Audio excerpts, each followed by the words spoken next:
તારીખ 15/2/1993 ખંભાતમાં મંટુની સ્મૃતિમાં સ્વામી સચ્ચિદાનંદ પરમહંસ ભક્તિ નિકેતન આશ્રમ પેટલાદ દંતાલીવાળાનું પ્રવચન.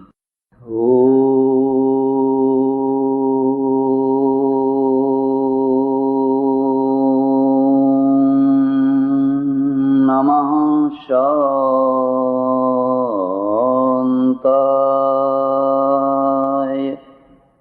તેજસે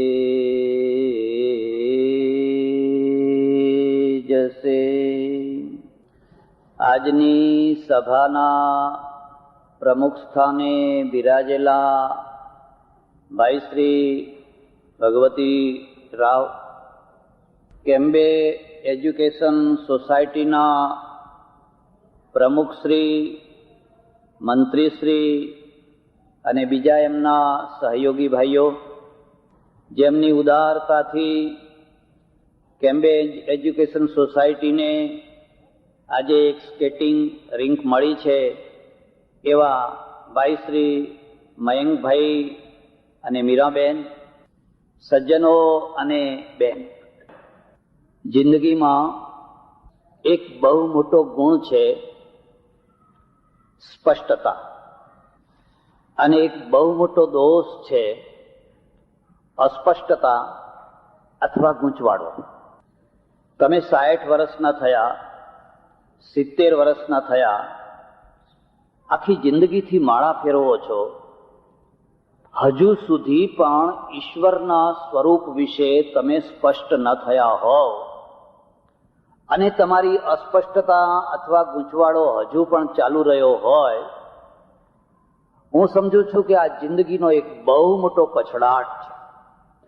તમે નાના હતા ત્યારે અસ્પષ્ટ હતા એ સમજી શકાય, પણ હવે તમે 60 પહોંચ્યા, 70 પહોંચ્યા, ધર્મ વિશે, ઈશ્વર વિશે હજુ તમારી કોઈ સ્પષ્ટતા નથી, ગૂંચવાડો જ ગૂંચવાડો છે. જેવું અધ્યાત્મ ક્ષેત્રમાં એવું જ વ્યાપારના ક્ષેત્રમાં. તમે વ્યાપારનું ક્ષેત્ર લઈને બેઠા છો, પણ તમે સ્પષ્ટ છો કે ગૂંચવાયા કરો છો? આ કરું, ના કરું, ફલાણું કરું, ફલાણું કરું. ઘણીવાર લોકો મારી સલાહ લેવા આવે, મને કે બાપજી અમારે કયો ધંધો કરવો, કાપડનો કરવો કે લોખંડનો કરવો? મેં કહ્યું કાપડનોય નહીં કરવાનો ને લોખંડનોય નહીં કરવાનો. એક વાટકી લેવાની, એમાં પાણી ભરવાનું, અને પેલું સેવિંગ ક્રીમ આવે ને, એક બ્રશ લેવાની. મને કે આવું કેમ કહો છો? અરે ગાંડા, જો મને કાપડનો ધંધો આવડ્યો હોત કે લોખંડનો ધંધો આવડ્યો હોત તો હું જ ના કરો. આ માણસ અસ્પષ્ટ છે, અને એમ ઈચ્છા રાખે છે કે કોઈ અમને ચમત્કારિક રીતે બતાવે કે તું ફલાણો ધંધો કર, અને કાગડાને બેસવું અને ડારને તૂટવું. કદાચ જો મેળ પડી જાય તો બરાબર છે. તમે કોઈ પણ ક્ષેત્રમાં, રાજકીય ક્ષેત્રમાં હોવ, સામાજિક ક્ષેત્રમાં હોવ, એથી વધારે આગળ ચાલીને હું તમને કહું, તમે તમારા પતિ પત્નીના દાંપત્યમાં હો, પણ તમે સ્પષ્ટ છો, ક્લિયર છો કે ગૂંચવાયા કરો છો? અને આ ગૂંચવાડો શરૂઆતના મહિનો, 2 મહિના, 4 મહિના, 6 મહિના સુધી હોય તો વાત સમજી, બરાબર છે, ગૂંચ ઉકેલતા વાર લાગે. પણ હવે તમને વર્ષો વીતી ગયા, 20 વર્ષ, 25 વર્ષ, 30 વર્ષ, 40 વર્ષ થયા, હજુ સુધી તમે સ્પષ્ટ નથી થઈ શક્યા. ગૂંચવાડો એક બહુ મોટો દોષ છે, અને સ્પષ્ટતા છે એના જેવો કોઈ ઉત્તમ ગુણ નથી. જે સ્પષ્ટ છે એ જ બીજાને સ્પષ્ટ કરી શકે. જે પોતે ગૂંચવાયેલો છે એ બીજાની ગૂંચ ના ઉકેલી શકે. પણ મારે ઈશ્વર સંબંધી ચર્ચા નથી કરવી, મારે કોઈ બીજી ચર્ચા નથી કરવી. મારે તો તમારા આગળ એક નાની સરખી ચર્ચા કરવી છે, અને એ ચર્ચા છે, તમને કોઈ એમ પૂછે કે આ જીવન શબ્દ છે, એનો એક જ શબ્દમાં અર્થ બતાવો, સ્પષ્ટ કરો. જીવન એટલે શું? જીવનની વ્યાખ્યા કરો, જીવનને ક્લિયર કરો. એવું તો નથી બનતું કે વર્ષોથી જેને આપણે જીવી રહ્યા છીએ એ વિશે જ આપણે સ્પષ્ટ નથી. એક સુકાન વિનાની નૌકા હોય, નૌકા ખરી પણ એનું કોઈ સુકાન નથી. ક્યાં જવું છે? જ્યાં મોજા લઈ જાય ત્યાં. શું પ્રાપ્ત કરવું છે કઈ ખબર જ નથી. કદાચ તમને કોઈ એમ પૂછે કે એક શબ્દની અંદર એની વ્યાખ્યા કરો, મારી દ્રષ્ટિએ મને કોઈ પૂછે તો હું એને એક શબ્દમાં એની વ્યાખ્યા કરું, જીવન એટલે સાધના. શબ્દને સમજજો, જીવન એટલે સાધના. અને ફરી પાછો બીજો પ્રશ્ન ઉભો થાય, સાધના એટલે શું?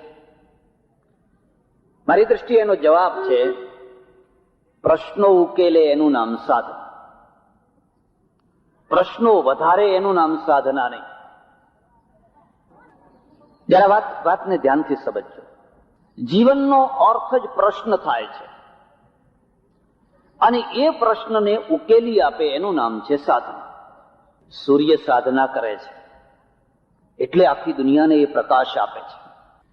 સમુદ્ર સાધના કરે છે એટલે એ ભરતી અને ઓટના દ્વારા આખી દુનિયાની અંદર એની લહેરો મોકલે છે. આ ધરતી સાધના કરે છે એટલે તમારા નાખેલા કણ છે એ એક કણના 1000 કણ કરીને તમને પાછા આપે છે.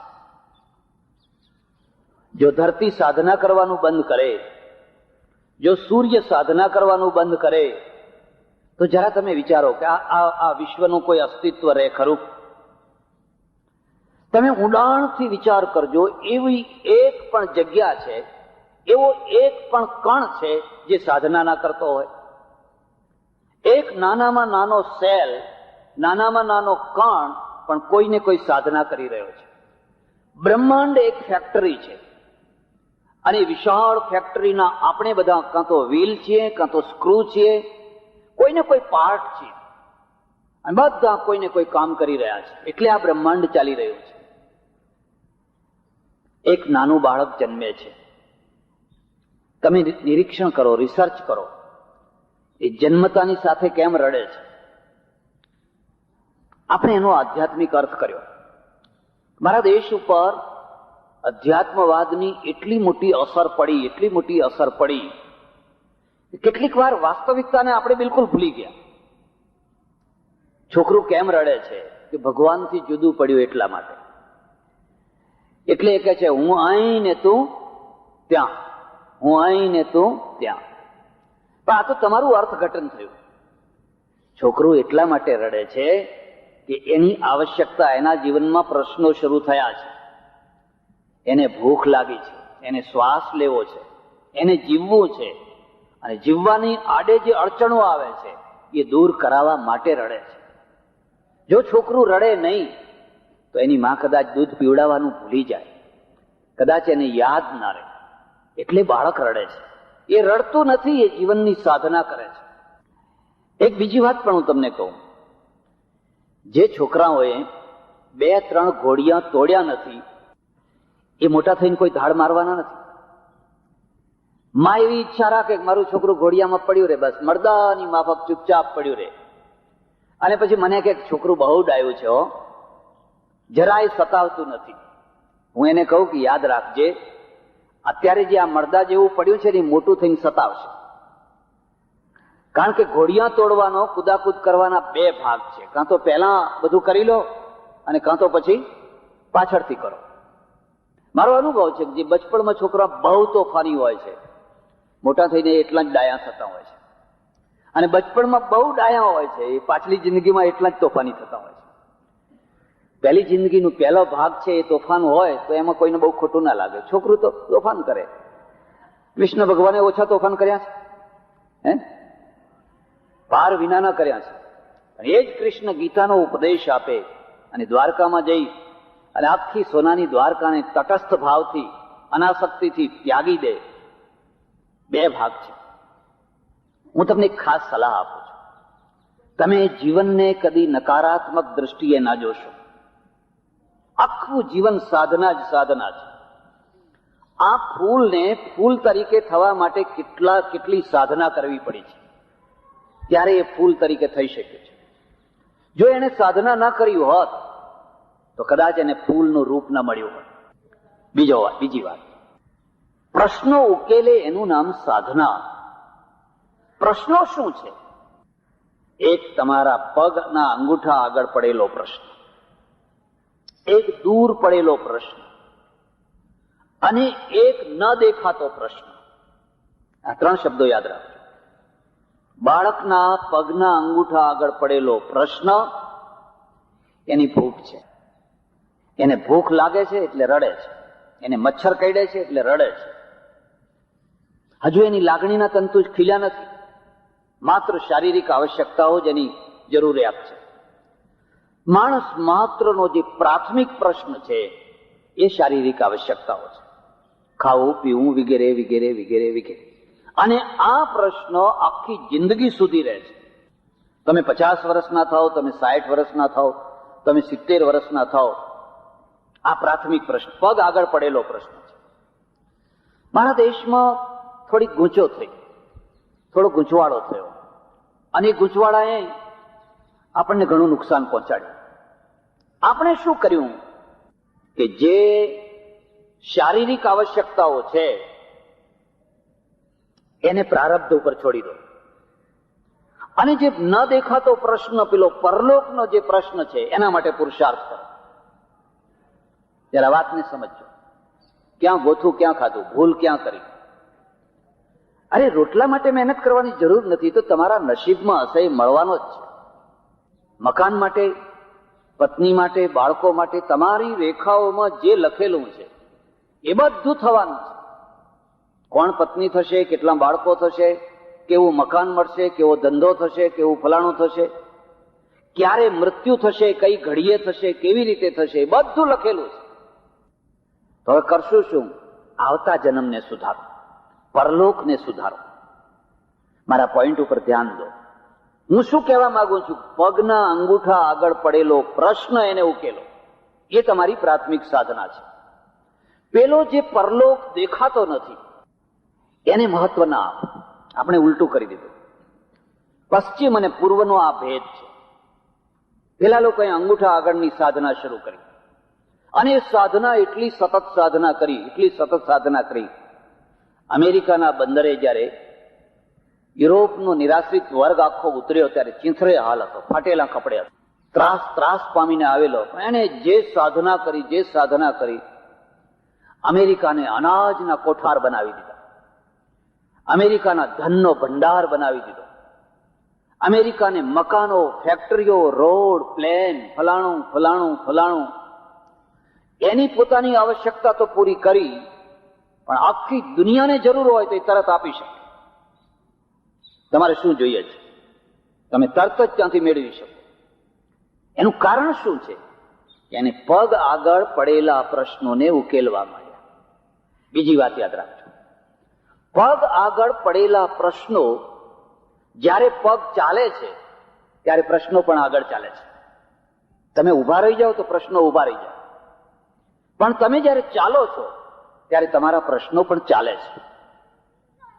ભગવતી રાવ છે એ જો ખંભાતમાં પલાઠી વાળીને બેસે તો એમના પ્રશ્નો ખંભાતની સીમામાં આવી જાય, પણ જો એ જાંબિયા જાય, ઇંગ્લેન્ડ જાય, અમેરિકા જાય તો પ્રશ્નો આગળ જાય, નવા પ્રશ્નો ઉભા થાય. અને માણસ છે એની ખુમારી એ છે, એની કુશળતા એ છે, એની મહત્તા એ છે કે નવા પ્રશ્નોને કેટલી કુશળતાથી એ ઉકેલી શકે છે. એક બીજી વાત યાદ રાખજો. પ્રશ્નોથી ભાગનારને શાંતિ મળે છે? હા, મળે છે, પણ એ સ્મશાન શાંતિ છે, એ ક્ષણિક શાંતિ છે. તમારા ઘરમાં, ગામમાં અશાંતિ છે, પ્રશ્નો છે. તમે હરિદ્વાર ગયા, ઋષિકેશ ગયા, મારે આશ્રમમાં આવ્યા, બહુ સારું લાગ્યું કે હા મહારાજ અહીં તો બહુ શાંતિ છે. પતિ પત્ની ઝઘડ્યા, માતા પિતા સાથે ઝઘડો થયો, છોકરા સાથે બનતું નથી, દુકાન બરાબર જામતી નથી, દેવું માથે થઈ ગયું છે, અને એ બધાથી ત્રાસ પામેલા તમે કોઈ આશ્રમમાં જઈને રહો છો એટલે તમને બહુ શાંતિ મળે. પણ 2-3 દિવસ અમે મહેમાન ગતિ કરીએ અને પછી ખબર પડે કે આ ભાઈ તો હવે કાયમ અહીં રહેવાના છે. એટલે પછી તરત જ એમના સાથે નિયમો લગાડવા માંડી ગઈ, 5 વાગે ઉઠવું પડશે તમારે, મોડા ઉઠત નહીં ચાલે, આ કઈ હોટલ નથી, ટાઈમસર ચા પીવો પડશે, પ્રાર્થનામાં જવું પડશે, આમ કરવું પડશે, તેમ કરવું પડશે. અને એમાંય જો ખબર પડી જાય કે આ તો દેવાદાર માણસ છે, એટલે આ કઈ દૂધણી ભેંસ, તો તમે જ વિચાર કરો, જે ગાયને દૂધ ન હોય એ ગાયને કોઈ દાણ મૂકે? કોઈ મૂકે? ખબર પડી જાય કે આ તો કઈ દૂધણી ગાય નથી, અને તમને તરત જ ખ્યાલ આવી જાય, ઓહો અહીંયા એનું એ જ છે. મારી વાતને તમે નક્કર સમજજો. તમારા ઘરમાં તમને જે શાંતિ મળશે એ શાંતિ નથી તો હિમાલયમાં મળવાની કે નથી કોઈ આશ્રમમાં મળવાની. થોડાક દિવસ રખડવું ભટકવું હોય તો રખડી લો, ભટકી લો, પણ તમારા અંગત માણસો એ લડશે, ઝઘડશે, બધું કરશે, પણ એ તમારા પ્રત્યે જેટલી આત્મીયતા બતાવશે અને તમારા સુખ દુઃખમાં ભાગીદાર થશે એટલા બહારના માણસો કદી કોઈ થવાના. અનુભવ કરવો હોય તો કરી લે. એટલે તમે કહેશો કે આ આશ્રમ બરાબર નથી, ચાલો આપણે બીજા આશ્રમમાં જઈએ. આનું નામ ભાગવું છે, આનું નામ પલાયન વૃત્તિ છે. માણસ ભાગે છે, અહીં નહીં, હવે બીજા આશ્રમમાં જાઓ, બીજા આશ્રમમાં એનું એ, ચાલો ત્રીજા આશ્રમમાં જાઓ. અને 5-6 આશ્રમો ફર્યા પછી એ કહે છે કે ઓહો બધું બગડી ગયું છે, કોઈ જગ્યાએ હવે સારું રહ્યું, બધી જગ્યાએ સારું છે, પણ મૂળમાં તમારો પોઈન્ટ સુધારવાની જરૂર છે. તમારો પોઈન્ટ, અને તમારો પોઈન્ટ જો તમે સુધારી શકો તો તમે જ્યાં જાઓ તો તમારે માટે સારું છે. એટલે આ બીજી વાતને યાદ રાખજો. પ્રશ્નો ઉકેલવાનું નામ સાધના છે, અને પ્રશ્નો એટલે પગના અંગૂઠા પાસે પડેલા પ્રશ્નો. પેલો દૂરનો જે ન દેખાતો પ્રશ્ન છે એની ચિંતામાં દુબળા થવાની જરૂર નથી. આ દેશનો સૌથી મોટામાં મોટો પ્રશ્ન કયો છે?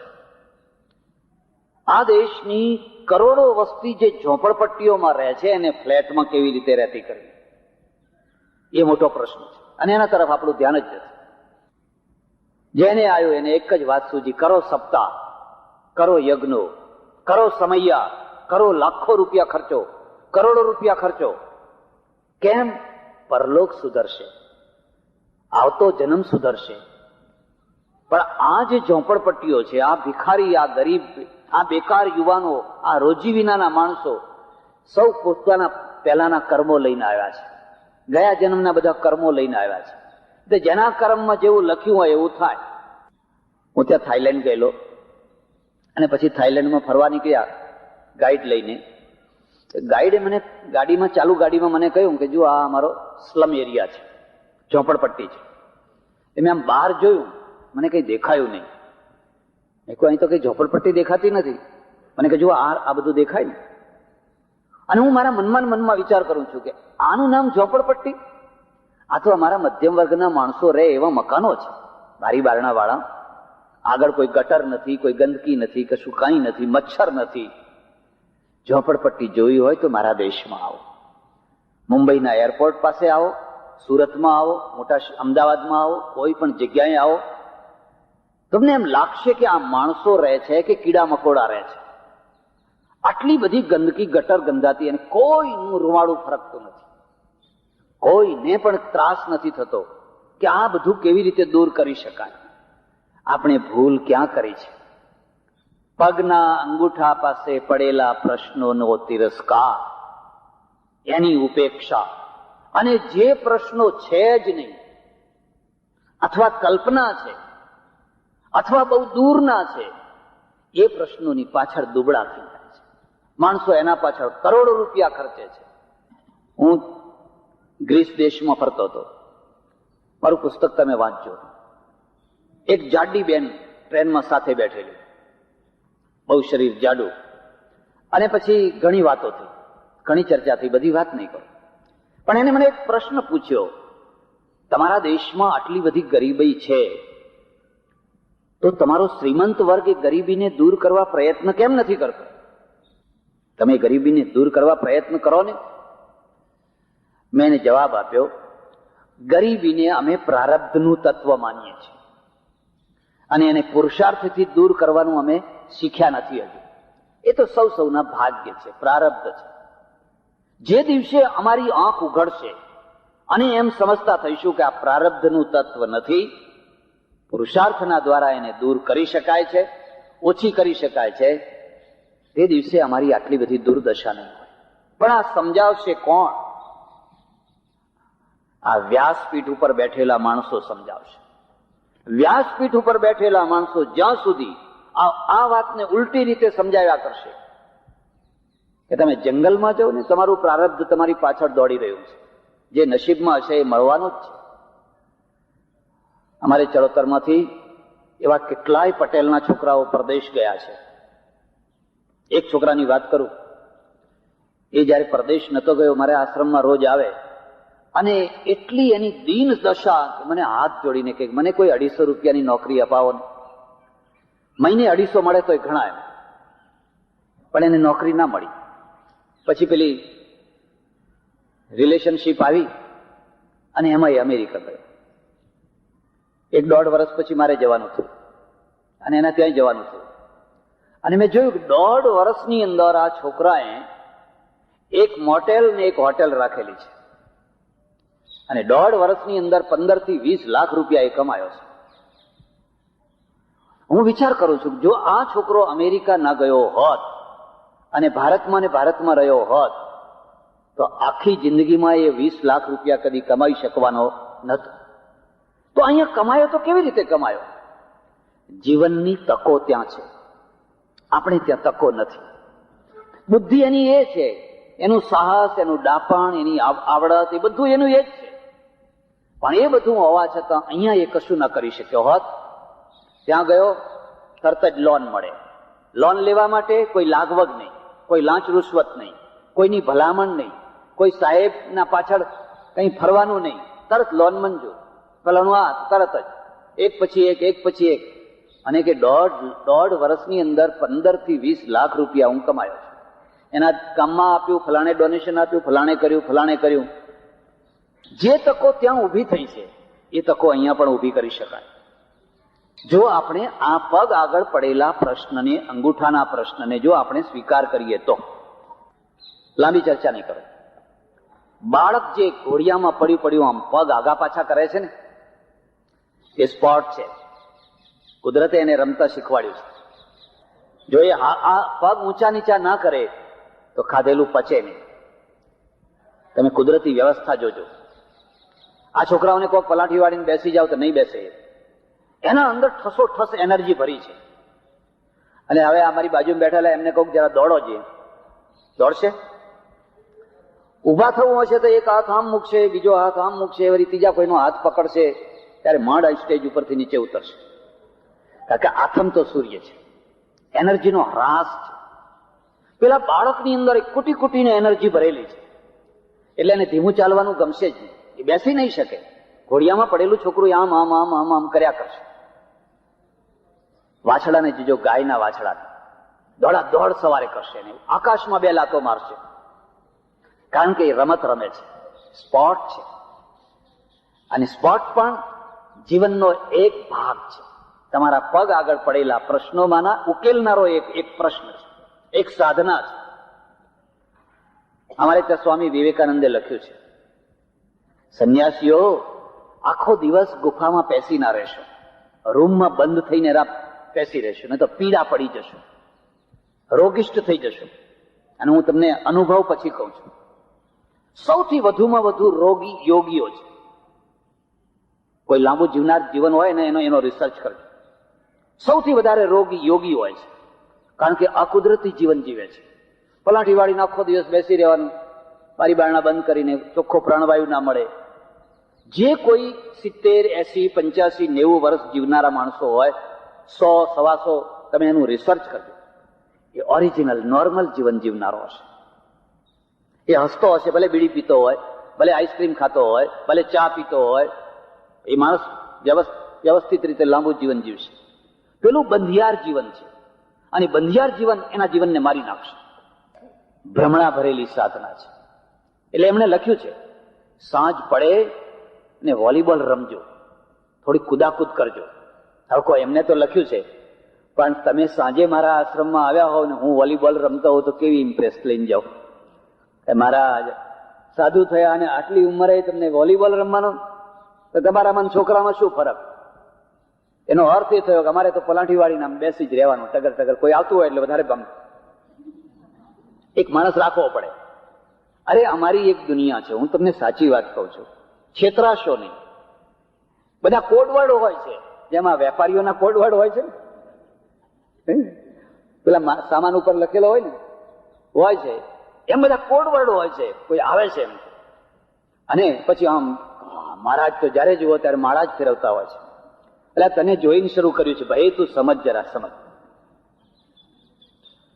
હું તમને ખાસ વાત કરું છું, 40 વર્ષના અનુભવ પછી હું તમને કહું છું, જો લાંબુ જીવન જીવવું હોય, નિરોગી જીવન જીવવું હોય, તો જીવનમાં એક નિર્દોષ રમતને સ્થાન આપજો. બને એટલું જીવનને કુદરતના ખોળે મૂકજો અને બને એટલું નિર્દોષ જીવન જીવજો. તમે લાંબુ જીવન જીવશો. કોઈ નક્કી નથી ક્યારે મરવું, એ કશું નક્કી નથી. જીવનને લાંબુ વધારી શકાય છે, જીવનને ટૂંકું કરી શકાય છે. અમારે આયુર્વેદ એવું કહે છે, આયુર્વેદનો ઋષિ એમ કહે છે કે તમે 100 વર્ષ સુધી જીવી શકો છો, પણ શરત આટલી છે, તમારા શરીરને વ્યાયામ મળે અને વ્યાયામની સાથે મનોરંજન મળે. એટલે એ માણસો લાંબુ જીવવાના અને જે બંધિયાર જીવન જીવવાના. મોટા ભાગે તમે વિધવાઓને જોજો, કેમ એમના ચહેરા પીળા કેમ હોય છે? શા કારણથી હોય છે? ચહેરા ઉપર તેજ કેમ નથી હોતું? એક જ કારણ છે, એના જીવનની અંદર જે ખીલવાપણું આવવું છે ખતમ થઈ ગયું છે. એટલે ફૂલ છે પણ મુરઝાયેલું છે, જ્યારે જુઓ ત્યારે કરમાયેલું અને લોકો એને ખીલવા દેતા નથી, લોકો એને પાછા ખીલવા નથી દેતા. એટલે પ્રશ્નો ઉકેલે એનું નામ સાધના. અને પ્રશ્નનો અર્થ થાય છે પગ આગળ પડેલા પ્રશ્ન. તમારા પગ આગળ પડેલા પ્રશ્નો, વ્યક્તિના પ્રશ્નો, પરિવારના પ્રશ્નો, ગામના પ્રશ્નો, રાષ્ટ્રના પ્રશ્નો, માનવતાના પ્રશ્નો. આપણો પહેલો પ્રશ્ન પેટનો છે. પેટનો પ્રશ્ન આપણે ઉકેલી શક્યા? હા, મારે કહેવું જોઈએ, એક જમાનો હતો જ્યારે આપણે પરદેશનું અનાજ ખાતા હતા. પરદેશ, વાતો સંસ્કૃતિની, વાતો આત્માની, અને ગૌરવ દેશનું. આ દેશમાં ભગવાન અવતાર લે, આ દેવોનો દેશ, અને ઘઉં અમેરિકાના, પાવડર અમેરિકાના, દૂધ બહારનું, ઉતરેલા કપડા બધા બહારના. આને વિસંવાદ કહેવાય. આનું નામ વિસંવાદ કહેવાય. જે તમે બોલો છો એના સાથે જીવનમાં ઘટે છે શું? આ દેશમાં એક ઠીંગણો માણસ થયો, તમે સમજી ગયા હશો. એનું નામ લાલ બહાદુર શાસ્ત્રી. કલેવરથી ઠીંગણો, પણ વ્યક્તિત્વથી મહાન. એટલું મોટું વ્યક્તિત્વ, એટલું મોટું વ્યક્તિત્વ. એના છોકરાએ કહ્યું કે દાદા, મારે કોલેજમાં દાખલ થવું છે અને કોલેજમાં પ્રવેશ નથી મળતો, તમે એક ચિઠ્ઠી લખી આપો ને. અને આ પ્રધાનમંત્રીના પદ ઉપર બેઠેલા માણસે કહ્યું કે ભારતનો સામાન્ય વિદ્યાર્થી જે રીતે કોલેજમાં દાખલ થતો હોય એવી રીતે જ તારે દાખલ થવાનું. મારા પ્રધાનમંત્રીપણાનું વટાવવાનું નહીં. એ છોકરો લાઈનમાં ઉભો રહ્યો, કોલેજની લાઈન, બારીની લાઈનમાં ઉભો રહ્યો. જ્યારે એનો નંબર આવ્યો, પેલા જોયું, ઓહો, આ તો શાસ્ત્રીજીનો પૌત્ર થાય. અરે અરે અરે, તમારે લાઈનમાં ઉભું રહેવાનું હોય? એને કહ્યું, મારે લાઈનમાં ઉભું જ રહેવું પડે, મારા દાદાએ મને કહ્યું છે. કેટલું મોટું વ્યક્તિત્વ! એનું તો વ્યક્તિત્વ મહાન હતું, પણ આપણું વ્યક્તિત્વ મહાન નીકળ્યું. આવા વ્યક્તિત્વને આપણે યાદ રાખીએ છીએ. પૂતળા કોના મૂક્યા છે? ગામે ગામ. નામો કોના મૂક્યા છે? જય જયકાર કોનો થાય છે? જે લોકો અહીંયા અથથી ઇતિ સુધી પોતાના પરિવાર માટે દેશને વેચી માર્યો, અથથી ઇતિ સુધી પોતાના પરિવારની જાણે જાગીરદારી હોય એવી રીતે નાના નાના છોકરાઓને પણ ગોઠવી દીધા. તમને વ્યક્તિત્વ નથી મળ્યું એવું નહીં, પણ તમે એ વ્યક્તિત્વને ઓળખી નથી શકતા. અને ઓળખી શકો છો તો એને તમે સલામ નથી કરી શકતા. આપણે તકવાદી છીએ, આને સલામ કરવાથી કંઈક મળે એવું છે એટલે તરત જ સલામ કરતા થઈ જઈએ છીએ, અને એમાં આખો દેશ નીચે પડે છે. એ માણસે આપણને સૂત્ર આપ્યું, જય જવાન જય કિસાન. આજે બે બાબતમાં આપણે બહુ મજબૂત થયા. હવે આપણે બહારથી અનાજ નથી લાવવું પડતું. દુષ્કાળ હોવા છતાં, ત્રણ દુષ્કાળો પડ્યા છતાં આજે તમારા ઘઉં જુઓ, પંજાબના, હરિયાણાના, ગુજરાતના. 1960માં ગુજરાત જયારે મુંબઈથી જુદું થયું ત્યારે આખા ગુજરાતનું અન્ન ઉત્પાદન 14-15 લાખ ટનનું હતું. આજે 58 લાખ ટન ગુજરાત અન્ન ઉત્પન્ન કરે છે. મગફળી, કપાસ એ બધું જુદું, શાકભાજી, ફળફળાદી બધું ઘણું. એટલું દૂધ આજે ઉત્પન્ન થાય છે, એટલું ઘી ઉત્પન્ન થાય છે કે ડેરીઓ દૂધ નથી લઈ શકતી. એટલું ચોખ્ખું ઘી ઉત્પન્ન થાય છે. એ બધું ક્યાંથી આવ્યું? તમે પ્રશ્ન, પગ આગળ પડેલા પ્રશ્નને ઉકેલવાનો પ્રયત્ન કર્યો, એનું આ પરિણામ છે. જો તમે એની ઉપેક્ષા કરી હોત અને પ્રારબ્ધ પ્રમાણે બધું થશે, નસીબ પ્રમાણે થશે, તો આજે 88 લાખની વસ્તીવાળા દેશની દશા શું થઈ? હજુ આપણે ઘણું કરવાનું છે. હું બીજાથી થોડો જુદો પડું છું, અને આ અર્થમાં જુદો પડું છું કે હું અધ્યાત્મવાદી છું, ઈશ્વરવાદી છું. પણ મારો અધ્યાત્મવાદ, મારો ઈશ્વરવાદ આ લોકને બરબાદ કરનારો નથી. પહેલા પગ આગળ પડેલા પ્રશ્નને ઉકેલે એ અધ્યાત્મવાદ છે. દેશ ભૂખે મરે, જુવાનિયાઓ ચિંથરે હાલ ફરે, રોજી નહીં, રોટી નહીં, અને આપણે રામ નામની કરો સપ્તાહ, બીજી વાત નહીં, મગાડો મંજીરા આખી રાત, કોઈ ઊંઘે કે મરે. એમાં હું નથી માનતો. હું ઈચ્છું છું કે મારો દેશ લાચારીમાંથી મુક્ત થાય. અને એક ટાઈમ એવો પણ આવે કે તમે બીજાને અનાજ મોકલી શકો, તમે બીજાને માખણ મોકલી શકો, તમારા ઉતરેલા કપડાં બીજાને તમે મોકલી શકો. એવો પણ ટાઈમ આવે કે આખી જિંદગી સુધી કાયમ માટે આપણે બસ આપજો આપજો આપજો કરનારી જ પ્રજા તરીકે જીવીએ. બાળક છે, બાળકનો પહેલો પ્રશ્ન છે પેટનો છે. એટલે તમે જોજો, એક હાથમાં નોટ રાખો ને એક હાથમાં ચોકલેટ રાખો, છોકરું કઈ લેશે? ચોકલેટ લઈ લેશે. હવે એક પ્રૌઢ માણસ છે, એને એક હાથમાં નોટ રાખો ને એક હાથમાં ચોકલેટ રાખો. હવે પ્રૌઢ માણસ કયું લેશે? ચોકલેટ લેશે. એ તો તરત જ નોટ સામે જ જોશે. બાળક કેમ? કારણ કે એને હજુ એનો પ્રશ્ન આટલો જ શારીરિક પ્રશ્ન છે. જેમ જેમ બાળક મોટું થાય છે એમ એના જીવનમાં એક નવો પ્રશ્ન ઉત્પન્ન થાય છે. અને જે નવો પ્રશ્ન છે ને એ લાગણીનો પ્રશ્ન છે. શારીરિક પ્રશ્નોની સાથે હવે એક નવો પ્રશ્ન ઉભો થયો. એને માનો ખોળો જોઈએ. માના ખોળા સિવાય એને બીજી કોઈ જગ્યાએ શાંતિ નથી મળતી. 2 દિવસ માટે પણ જો માં બહાર ગઈ હોય તો એ રડ કરે છે. એક રાણી, રાજાની રાણી આવીને એને તેડવા જાય તો એ નહીં, માં જ જોઈએ, બીજું કોઈ ના જોઈએ. શું કારણ છે? માં કરતા બીજા ઘણા સારા ખોળા છે. એ બીજા ખોળાને કેમ નથી સ્વીકાર કરતો? જીવનને સમજજો. લાગણીમાં અનન્યતા રહેલી હોય છે, અને અનન્યતામાંથી ઇતિહાસ સર્જાતો હોય છે. લાગણીમાં એક અનન્યતા હોય છે. બાળકને માં જ જોઈએ, અને માને પોતાનું જ બાળક જોઈએ. એ માનો ખોળો ખાલી પડ્યો, તમે બીજું છોકરું લાવીને આપો ને, કદી એના મનમાં એટલો બધો વાલ નહીં છૂટે. છૂટશે? સાવકીમાં હોય, આખો ઇતિહાસ જોજો, છોકરાને મારી જોડી નાખે, ખવડાવે નહીં, દૂધ ના આપે. જેને સાવકી માના હાથે ઉછરીને મોટું થવાનું થયું હોય એને પૂછી જોજો. કોઈ અદભુત કિસ્સો નીકળે ના નીકળે એવું નથી. મોટા ભાગે તો એ જ હોય. આ માત્ર માણસમાં જ નહીં, કૂતરામાં, બિલાડામાં, ગાયમાં, બધે ગમે ત્યાં જુઓ. ગાયનું વાછડું એની પાસે જાય તો ગાય ખુશ થઈ જાય, બીજું વાછડું આવે એટલે આતો મારે. કૂતરીને ધાવવા માટે બીજી કૂતરીના બચ્ચા જાય તો કૂતરી એને મારી નાખે. પરમેશ્વરે આ બીજું તત્વ મૂકેલું છે, લાગણી. અને લાગણીની સાથે અનન્યતા મૂકેલી છે, અને એ અનન્યતાની સાથે એક જીવનનું તત્વ મૂકેલું છે. નહીં તો માણસ કમ્પ્યુટર થઈ ગયો હોય, માણસમાં ને કમ્પ્યુટરમાં કશો ફરક ના હોય. એવું શું કારણ છે? એક માણસ રસોઈ પીરસે છે તો તમને જમવાનું મન થાય છે, અને એક માણસ રસોઈ પીરસે છે તો તમારું મોઢું બગડી જાય છે. રસોઈ એની જ છે, રસોઈમાં કશો ફરક નથી, પણ તરત જ તમારો ચહેરો બદલાઈ જાય છે, બગડી જાય છે. એનું કારણ શું છે?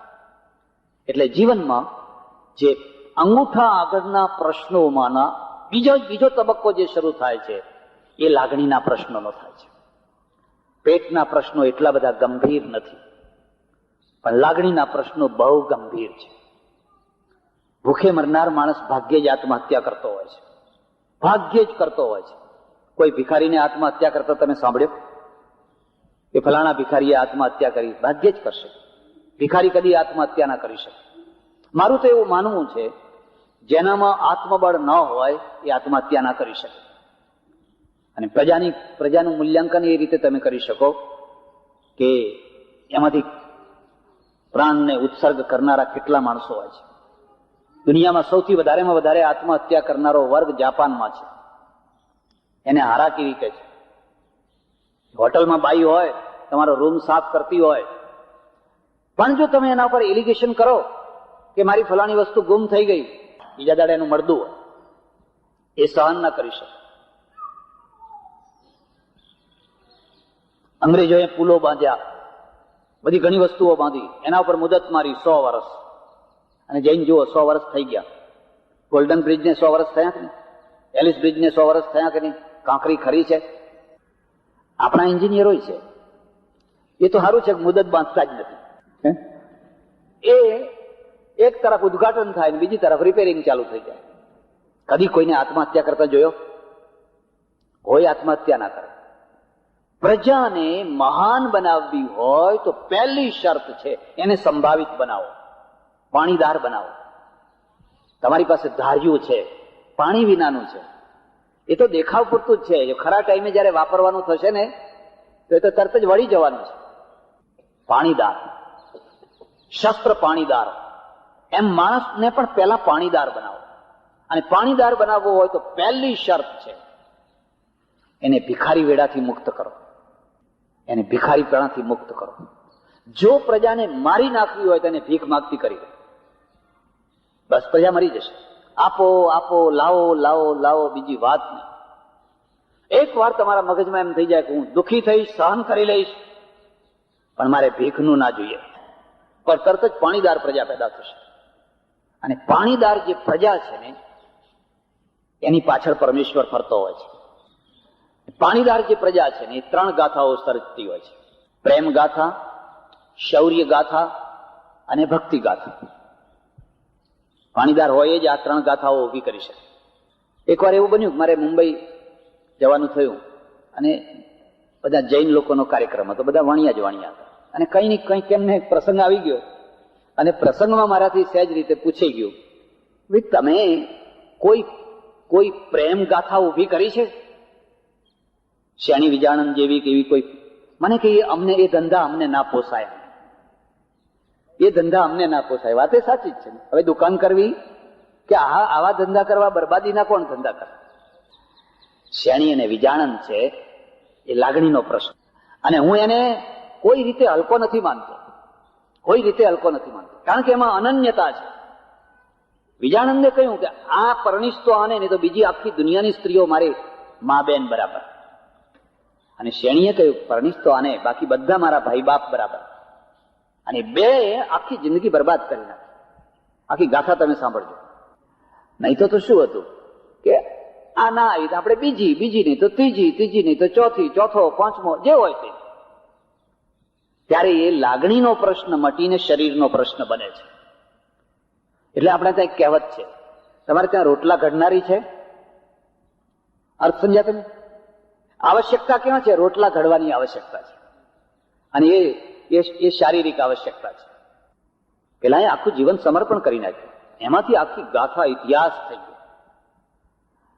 કાઠિયાવાડના દોહરા કોઈ વાત સાંભળજો, અને એની અંદર જે દર્દ છે, જે વેદના છે, જો તમારી પાસે દર્દ હોય તો તમે એને સમજી શકો. પેલો એનો બાપ છે ને એ જાણે છે કે આ છોકરાને મારે તાવીને બરબાદ કરી નાખવો છે. 100 ચાંદરી ભેંસો લઈ આવે, એના માથા ઉપર સફેદ ચાંદા હોય એવી 100 લઈ આવ, પછી મારા ઘેર આવજે.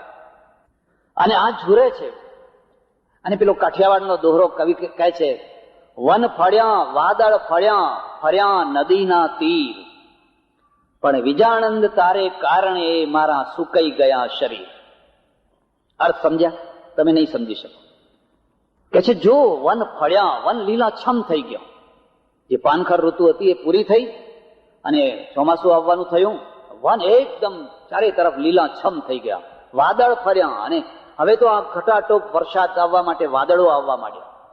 ફર્યા નદીના તીર, અને આ નદી પણ હવે પાણીથી ઉભરાવા લાગી. બધું ચારે તરફ લીલું છમ અને છલકાવા માંડ્યું છે. એક જ સ્ત્રી એવી છે, વિજાનંદ તારે કારણે મારા સુકાઈ ગયા શરીર. અહીંયા વસંત નથી આવી. આ શું છે? લાગણી છે. લાગણીના પ્રશ્નો છે. 15 દિવસ પહેલા મારે આશ્રમમાં એક સજ્જન આવ્યા, ફોન કર્યો મને ઠેઠ સુરતથી, અને કે મારે મળવા આવવું છે, તમારી બધી કેસેટો મેં સાંભળી છે. મેં કહ્યું ભાઈ કાલ તો મારે બહાર જવાનું છે 12 વાગ્યા પછી, પણ મને સવારે 2 કલાક મારી સાથે વાત કરવી છે, આવો તમે. મેં કહું આવો. આવ્યા.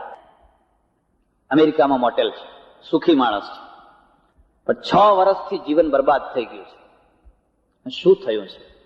મારી એક દીકરી હતી 5-6 વર્ષની, મારો બંગલો, સ્વિમિંગ પુલ, હું મોટેલે જાઉં, પત્ની હોય, બધા સુખી, કોઈ દુઃખ નહીં, કશું દુઃખ નહીં. એ છોકરી હંમેશા એ સ્વિમિંગ પુલમાં પગ લટકતા રાખીને બેસે. અને એક દિવસ એવું બન્યું કે પેલી માં અંદર રસોઈ બસોઈ કઈ કરતી હશે, અને આ છોકરી અંદર પડી ગઈ, મરી ગઈ, ડૂબીને મરી ગઈ. પડોશીએ કોઈએ કહ્યું, જોયું તો મળદું. અને કે બાપજી, બસ ત્યારથી મારા જીવનની અંદર એટલું મોટું ખાલીપણું આવ્યું, હવે જિંદગીમાં મને કશું ગમતું નથી. મારા ઘરમાં બીજી દીકરી આવી, પત્ની છે, મિલકત છે, પૈસો છે, બંગલો છે, ગાડી છે, માણસો છે, બધુંય છે, પણ મને એ છોકરી વિના હવે કશું ગમતું નથી. કહો આનો ઉકેલ કેવી રીતે લાવશો? આ કોઈ આર્થિક પ્રશ્ન નથી, આ કોઈ શારીરિક પ્રશ્ન નથી, આ લાગણીનો પ્રશ્ન છે. બીજી દીકરી મારે ત્યાં જન્મી, બધું છે, પણ કોણ જાણે કેમ આ બીજી દીકરીને હું રમાડું છું, બધું કરું છું, પણ પેલી છોકરી ઉપર જે મારું મન હતું ને, એ ખાલીપણું કોઈ રીતે ભરાતું નથી. આ દુનિયાની અંદર શરીરના દાઝેલા કરતા મનના દાઝેલા ઘણા માણસો છે, લાગણી ઘવાયેલા ઘણા માણસો છે. કોઈનો છોકરો મરી ગયો છે, કોઈની પત્ની મરી ગઈ છે, કોઈનો પતિ મરી ગયો છે, કોઈનું કાંઈ થયું છે, કોઈનું કાંઈ થયું છે, અને એના અંદર જે ખાલીપણું ને એક જે વેદના છે, બને તો તમે એના ઉપર મલમ ચોપડજો, આશ્વાસનનો મલમ. બહુ મોટો પરમાર્થ થશે, બહુ મોટો ઉપકાર થશે. પણ કદાચ તમારાથી ન બને તો કંઈ નહીં. મેં તો એવા ઘણા માણસોને જોયા છે જે હંમેશા ટાટાનું મીઠું જ લઈને ફરતા હોય છે. એમના ગજવામાં જયારે જુઓ ત્યારે ટાટાનું મીઠું હોય, અને એમ ખબર પડે કે અહીં દાઝેલા માણસ છે, ભભરાઈ આવે ઉપર, ભભરાઈ આવે. હાડ વિધવા થઈ થવાની જ હતી ને, એમ કે એને ઉપરથી મીઠું ભભરાવે. ભારતની એક બીજી વિશેષતા છે, જેમ એ શારીરિક પ્રશ્નોને નથી ઉકેલી શક્યો, એમ લાગણીના પ્રશ્નોને પણ એ નથી ઉકેલી શક્યો. આપણે એવી સમાજ રચના કરી છે, એવી સમાજ વ્યવસ્થા કરી છે. કોઈ મારી બેન ખરી, હું એને સાડી લઈ આપું, 2 સાડીઓ લઈ આપું. મારી દીકરી ખરી, એને હું સોનાના દહેજ આપું, બધું આપું, પણ એને ક્યાં લગ્ન કરવા એ હું નક્કી કરવાનું. હું કરું ત્યાં જ એને પરણવાનું. જો એની પોતાની ચોઈસ ઊભી કરે તો એ સગી બેનને હું છરી મારી નાખું, સગી દીકરી હોય તો એનો કાંટો કાઢી નાખું. કારણ કે આપણે ત્યાં લાગણીઓ કરતા સમાજની જે કાલ્પનિક માન્યતાઓ છે ને બહુ પ્રબળ છે, બહુ પ્રબળ છે. એટલે દર વર્ષે કેટલા કિસ્સાઓ, હજુ અહીં ગુજરાતમાં તો ઓછા, પણ કાઠિયાવાડમાં તો કેટલા રોજ છરીના કિસ્સાઓ આવે છે. બેન ખરી, તારે ક્યાં પરણવાનું એ મારે નક્કી કરવાનું. જો તું નક્કી કરીશ ને અમારાથી આગી પાછી થઈશ, જાનથી મારી નાખશું. મારા ઓળખીતા એક પટેલ છે, લંડનમાં રહે છે. એ લંડનમાં, અને એની બેન છે, સગી બેન, કોલેજમાં ભણે, અને એ જ કોલેજમાં એક બ્રાહ્મણનો દીકરો ભણે. બ્રાહ્મણનો દીકરો બહુ સ્માર્ટ, બુદ્ધિશાળી, દેખાવડો, બધી રીતે એન્જિનિયરિંગ ભણે. આ બંનેના મેળ મળી ગયા, વિચારો મળી ગયા, મન મળી ગયા. અને મા બાપને ખબર પડી કદી ના બની શકે, કદી ના બની શકે. એક બહુ મોટું ઘરમાં તોફાન, બહુ મોટો વંટોળિયો. આપણે ત્યાં સાચી આબરૂ કરતા કાલ્પનિક આબરૂનો બહુ મોટો ઘટાટોપ છે. લાંચ લઈએ તો આબરૂ ના જાય, ઓછું જોખીએ તોય વાંધો ના આવે, ભેળસેળ કરીએ તોય વાંધો ના આવે. પણ દીકરી કોને પરણાવી, દીકરો કોને પરણાવ્યો, એમાં આપણી આબરૂ ઓછી વધતું થઈ જાય. હવે આ ભણેલી છોકરીઓ છે. આજે જયારે તમે જોવો છો કે કોલેજ જીવનમાં જે માણસો ગયા છે હવે પહેલાના માણસો નથી. પહેલા ઢીંગલા ઢીંગલીના જે રમત કરી નાખતા એ વાય જમાના ગયા. કાં તો પછી એમને ઢીંગલા ઢીંગલીની કક્ષાએ લઈ જાઓ, કોલેજમાં મૂકો જ. કોલેજમાં મૂકો તો પછી એની ચોઈસને પણ મહત્વ આપવું પડશે. અને એની ચોઈસને મહત્વ આપશો તો તમારી કાલ્પનિકતા જે તૂટતી હોય એને તૂટવા દો, વાસ્તવિકતાનો સ્વીકાર કરો. નહીં તો એમાં 2 જીવન બરબાદ નહીં થાય, 3 જીવન બરબાદ થશે. એક પેલો અજાણ્યો માણસ છે એના સાથે જે આ વરગાડવામાં આવશે એનું જીવન બરબાદ, આનુંય બરબાદ, પેલાનુંય બરબાદ. આ છોકરીએ મા બાપને ખૂબ હાથ જોડ્યા.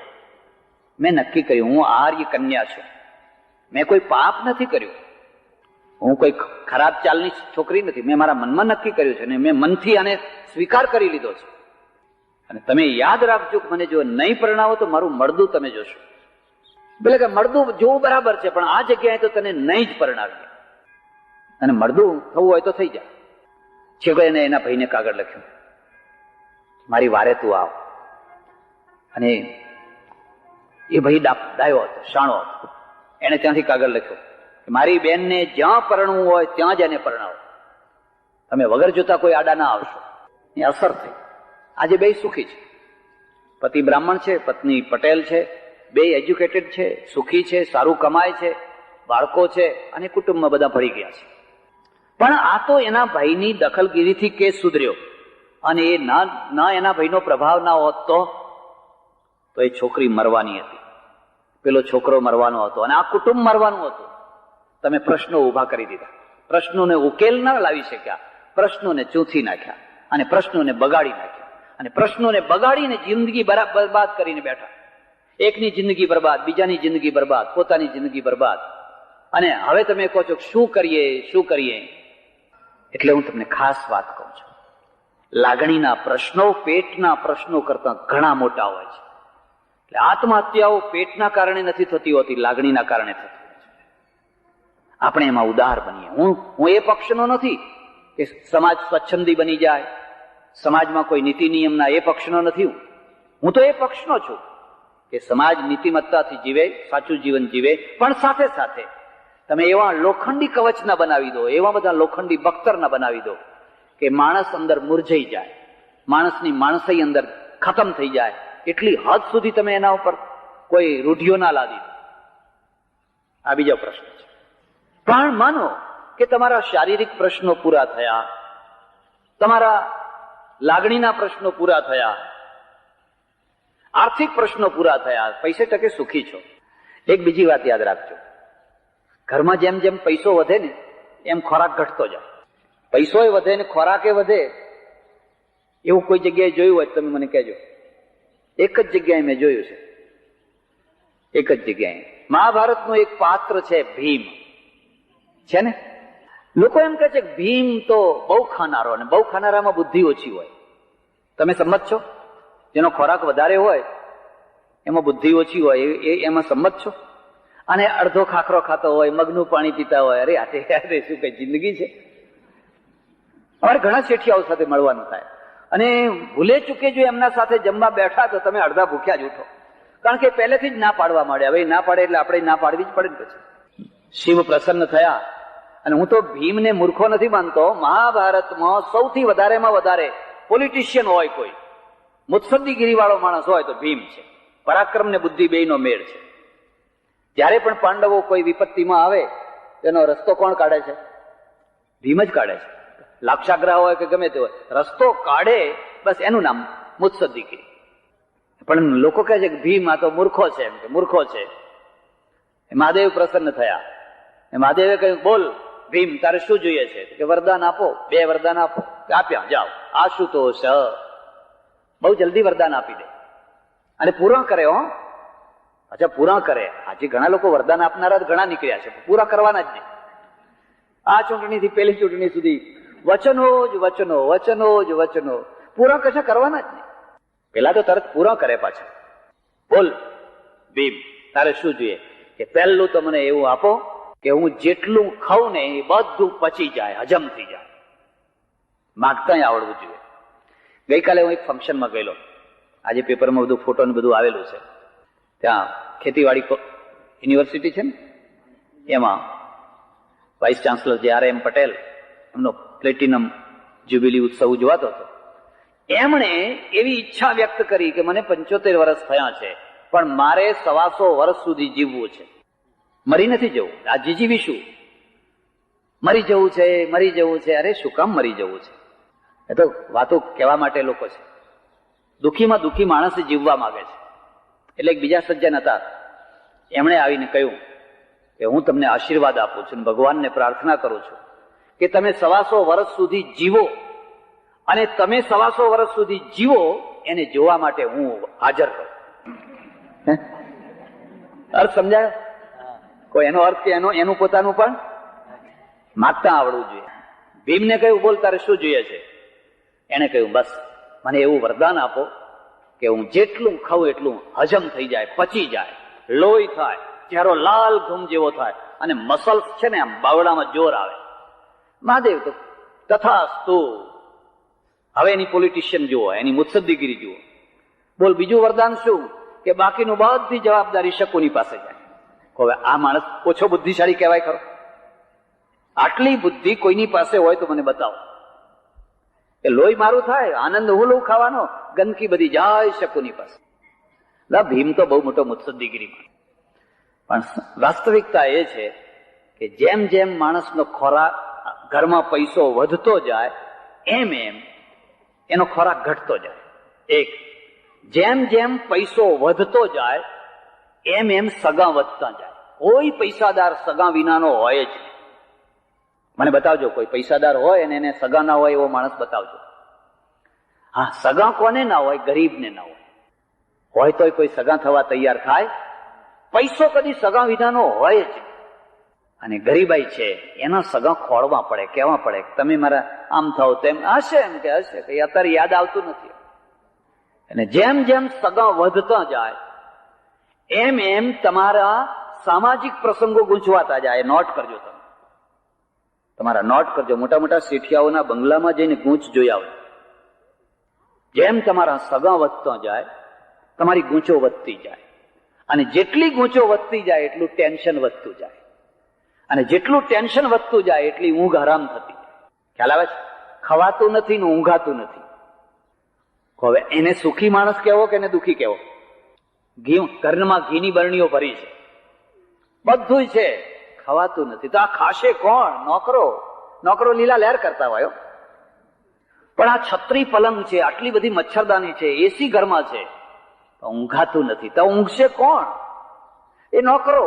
એ બધા ઘસઘસાટ ઊંઘતા હોય. એમને જગાડવા માટે કોથળા ઉપર સૂતા હોય, અને એમને જગાડવા માટે ઢોલ વગાડવા પડે. ને અહીંયા ઊંઘ જ નથી આવતી. આ બધું હોવા છતાં પણ એક તરફ ક્ષુધા નથી, એક તરફ ઊંઘ નથી, પણ તે છતાંય પૈસાનો ઢગલો છે, એના જે દર્શન છે, એનું જે સુખ છે, એ બધું આ દુઃખ આગળ એ બધું સુખ મોટું છે. કોઈ એમ નથી કહેતું કે આ ઢગલો જતો કરું, હવે મને ઊંઘવાનું ખાવાનું મળે. પૈસાનું સુખ એ બહુ મોટું સુખ છે, વાસ્તવિકતા છે. એટલે આ બે પાયાના પ્રશ્ન. પહેલો પેટનો પ્રશ્ન પગ આગળ પડેલો, તમે ઉકેલી શક્યા એનો કોઈ વાંધો નહીં. તમારા કોઈ સગા વાલા કુટુંબી ભાઈ વગેરે એમના એ પ્રશ્નને ઉકેલવામાં તમે લાંબો હાથ કરી શક્યા? મને રસ એમાં છે. તમે 2 માણસને રોજી આપો, 5 માણસને રોજી આપો. બહુ મોટો યજ્ઞ થઈ ગયો, બહુ મોટી સપ્તાહ થઈ ગઈ. શું કામ ખોટા ખર્ચા કરો છો? મારી ઓળખીતી એક બેન છે, 71 સપ્તાહો સાંભળી છે. 71. કોઈ જગ્યાએ સપ્તાહ હોય એટલે પહેલા બેઠી જ હોય. અને નવાઈએ કે મહારાજ બોલે એના પહેલા તો એ બોલવા માંડે કે હવે મહારાજ આ બોલશે, હવે મહારાજ આ બોલશે, હવે મહારાજ આ બોલશે. બધી કડ. મહારાજે એનાથી ડરે કે આ ક્યાં આવી? કે હું શું બોલવાનો છું એને ખબર છે, પહેલેથી ખબર છે. તો હું એને કહું કે તને બધું યાદ છે, તું બધું જાણે છે, તો હવે તું વારંવાર સાંભળવા શું કેમ જાય છે? મને કે તાણે બા, એમ કે આ તો આત્માનું તો કલ્યાણ કરવું જ પડે ને. એમ કે આત્માનું તો કલ્યાણ કરવું જ પડે ને. દૃષ્ટિભેદ જુઓ. એક પેલી ક્રિશ્ચિયન નન્સ છે, એ નર્સ થઈ અને કોઈના કફ ઉપાડે છે, કોઈને મલમપટ્ટા કરે છે, કોઈનું મળમૂત્ર ઉપાડે છે, અને એ જવાબ આપે છે કે આ મારી સાધના છે. લેપ્રસી વાળાના હાથ આમ ઘસે છે, બધું ચોખ્ખું કરે છે. મેં જુનાગઢમાં એવી એક સ્પેનિશ બાઈ જોયેલી 40 વર્ષની.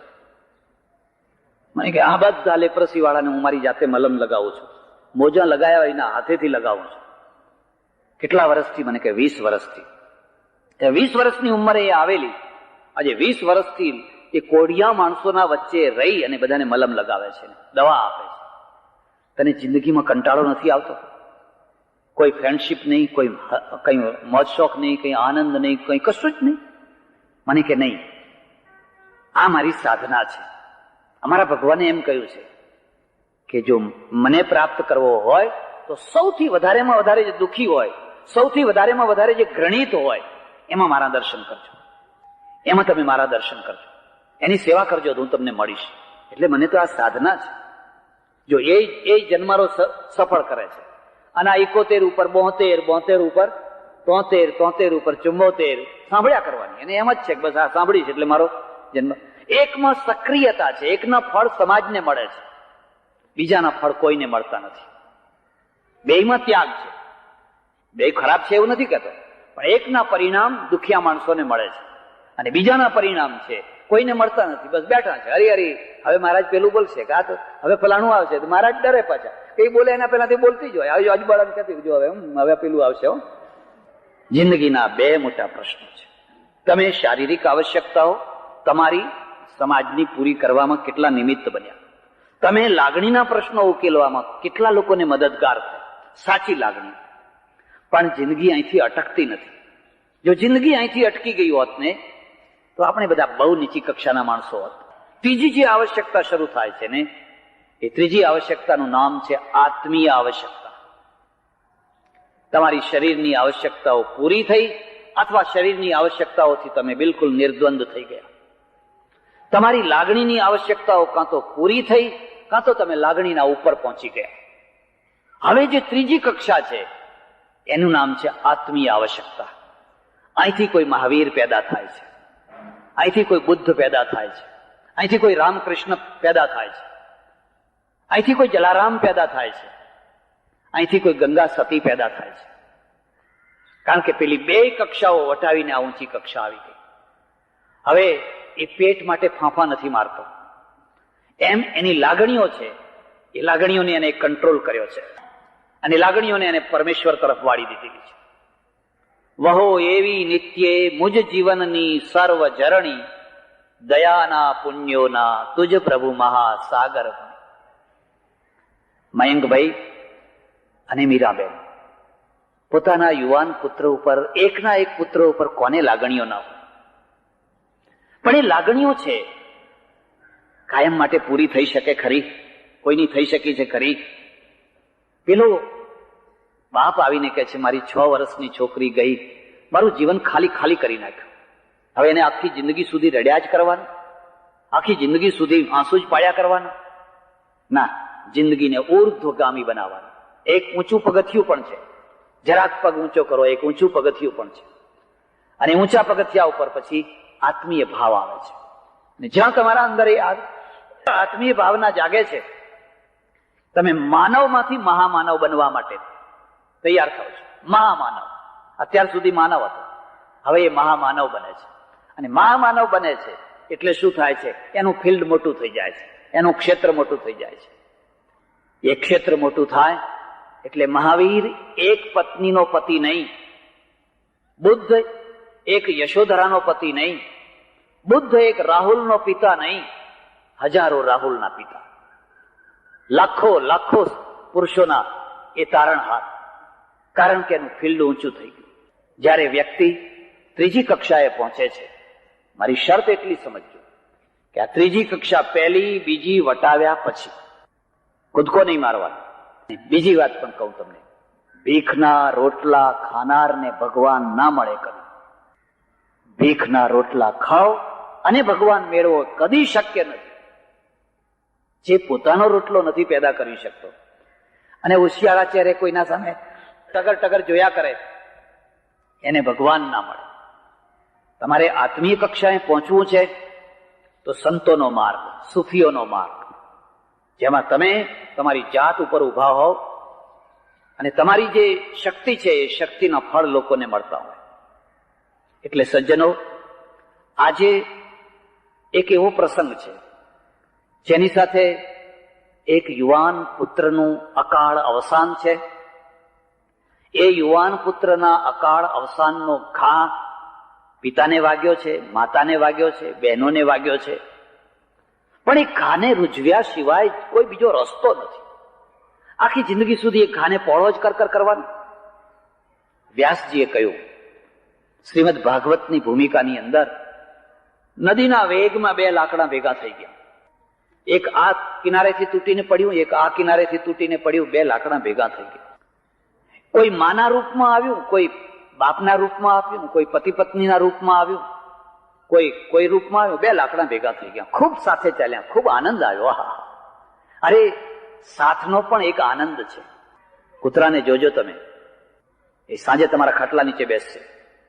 એને ઉઠાડી મૂકો તો આગુ પાછું જઈને પાછું તમારા ખાટલા આગળ આવીને બેસશે. ખેતરમાં રહેનારા હોય એને પૂછી જોજો, કારણ કે એની હૂંફ છે કે મારો માલિક ઉપર સૂતો છે, એટલે એ પાસે બેઠેલો છે. તમે એકલા બેઠા છો, તમારી આજુબાજુ કોઈ નથી, તમને કોઈની હૂંફ નથી, એને તો બહુ મોટું દુઃખ હશે, એને બહુ મોટી વેદના હશે. છોકરું જોજો, આજુબાજુ રમીને રખડીને માના ખોળામાં આવીને બેસી જશે. માં આમ ધક્કો મારશે ને તો એમ પાછું કરતું એ ખોળામાં જ બેસશે. એને બહુ મોટી હૂંફ મળે છે. બે લાકડા ભેગા થયા. હું જે તમને કહેવા માંગુ છું, તમને વિખૂટા પાડવાનું કહેવા નથી માંગતો. હું એમ નથી કહેવા માંગતો કે આ બધી સ્ત્રીઓ છે એ મોહનું રૂપ છે, ને ઘર છે એ તો જંજાળ છે, ને દુકાન છોડો, ને ઘર છોડો, ને પત્ની છોડો, ને બધું છોડો, ને બાવા થઈ જાઓ, સાધુ થઈ જાઓ. આજકાલ આવો બહુ મોટો રોગ એક ચાલુ થયો છે.